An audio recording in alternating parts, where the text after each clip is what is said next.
बे सम्पतिनि थाखायनो बे साजिस खालामखानाय सासे आंनि फिसायाथ' गैला आंनि फिसायखौबो जाबाय न'खौबो जाथों आंखौबो जागोन बे मुलि होनानै बुथारनानै जानो नागिरनानै नों बेबायदि मानसिखौ लेले लेले दोनबाय नों मानो बिदि खालामखो होननानै आङो बेखौ जुदि आंनि फिसाया थैनांगौबा डेड बडि जानांगौबा आंबो नोंखौ बुथारगोन। खुलुमबाय रायजोफोर, गोबाव जाबायमोन भिडिअ होयैया, गोबाव जिरायथ'नानै दिनैहाय सुरु खालामफिननाय जाबाय। दिनैनि भिडिअ सावरायगोन आङो दाख्लैसो जानानै थांनाय हिन्जावा गुबुन हारिनि, हौवाया जोंनिनो बर'। दा बै गुबुन हारिनि हिन्जावा गावनि बिसायखौ मुलि होनानै बुथारदों होननानैहाय दाय जाबसिननाय जादों। बिनि सायावनो आङो फंनैसो बाथ्रा बुंगोन। बे निउस ओंखारबाय थानायखौ गोबां मानसिया नुखाबाय, रावबो नुयै गैले। अब्लाबो आंनि फागैहाय फंनैसो बाथ्रा बुंनो सानदों आं। बेयाव आं हारसा बर' रावखौबो बासिनाय नङा, गेजेरनि जानानै खोथा बुंगोन।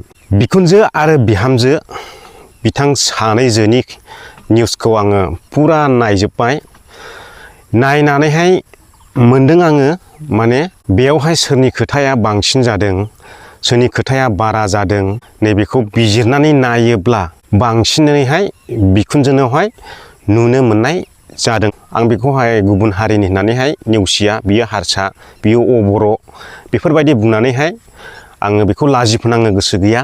फिसा फिसौ गोरोन्थिया बिहामजोनावबो थानो हागौ, नाथाय बिनिफ्राय बांसिन सिमना बारनाय खोथाफोर बुंनायखौ नायोब्ला बांसिनैहाय बिखुनजोनाव नुनो मोननाय जादों आरो बे निउसनि गेजेरजोंहाय। नायगिरि रायजो राजाफ्रा बे निउसखौ नायनानैहाय गोरोन्थिखौ सोरनाव मोनदों नोंथांमोना कमेन्ट खालामनो हागोन।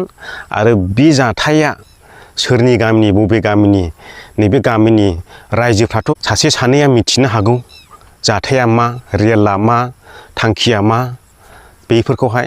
बेजों लोगोसे मैया बावैसो कल रेकर्डिं भाइरेल जानायनि मैया खोनानो मोन्दों। बे कल रेकर्डआव सासे लोगोआ बुजायहरदों, जायनाखि बै थैनानै थांनाय सुबुंखौ हिन्जाव गदायजों ना सोरजोंबा नांलायदों होननानैहाय बेवहाय बुंनाय जादों।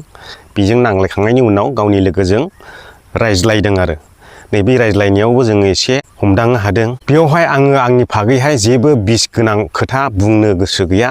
आं बे भिडिअखौहाय फंनैसो खोथा बुंनो होननानै फैनाय जाबाय। दा नोंथांमोना मा सानो बेखौ कमेन्ट बक्सआवहाय खोन्थाब्लानो जाबाय। बिसोरो जुदि बर' अबर' मोजां मोनलायनानै लाबायब्ला जोङो बेखौहाय बर' अबर' होननानैहाय दुसिबाय थानायनि सम गैया। बेयावहाय जाथिजों जाथि नांलाय खमलायसो जागोन, दाङा बाजिसो जागोन। बेफोरबायदि खालामबाय थायोब्ला जोंनो नांगौ जाहैबाय गासै हारिखौ लानानैहाय गोजोन थासारि, अनलायनानै जानाय, मिलायनानै जानाय, आखाइ हमलायनानै लगे लगे बिजनेस मावलायनाय, फालांगि मावलायनाय, बैफोरखौ जोङो लुबैयो।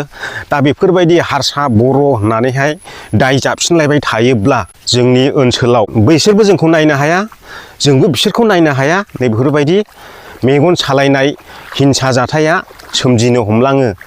बेनिखायनो मिडियाफ्राव खोथाफोरखौ बुङोब्ला एसे आन्दाज खालामनानैहाय बुंनांगौ।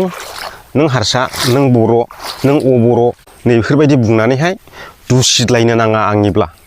बेयो आंनि साननाय आरो नोंथांमोना मा सानो बेखौ आं मिथिया, नाथाय आंनि साननायखौ आङो बुंबाय। दिनैनि ससे भिडिअखौ आङो बेयावनो फोजोबबाय। मोजां मोनदोंब्ला भिडिअखौ शेयार खालामनानै होदो, चेनेलाव गोदानब्ला साबस्क्राइब खालामनो दाबाव।